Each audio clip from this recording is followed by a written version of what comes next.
De PvdA in de Steerten stuurt on op 1 baan en wil daar 50 miljoen euro voor beschikbaar stellen. Zonder de PvdA is er net genoeg stiepen voor de bouw van 2 banen. De partij vindt dat er gauw bouwd worden moet.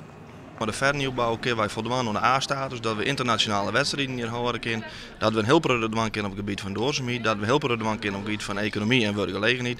Dus wat u betreft kunnen wij mooi vernieuwbouw en daar hebben we dus een beperkte maatschappelijke kosten, want het is al wel oerheidsgeld wat erin stappen wordt, kunnen wij een prachtig mooi haaljedel zetten. Deputaire Konst wil het juist 1200 meter baan bouwen. Dat kost het 106 miljoen euro. Maar de PvdA vindt het risico daarvoor te grut, omdat zij denken dat er net genoeg geld van het Rijk en uit de bedrijfsleven komt. Uit een vertrouwelijk rapport van het onderzoeksbureau KPMG docht daarnaast blikken dat er toch echt problemen komen kunnen met de exploitatie.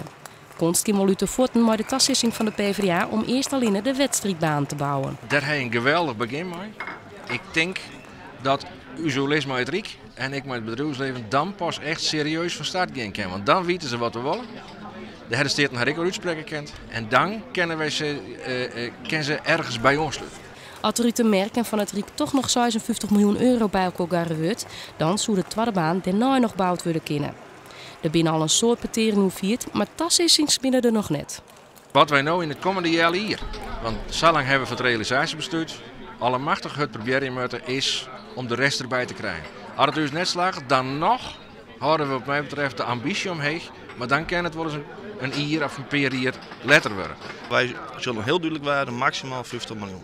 En geen cent meer. Geen cent meer.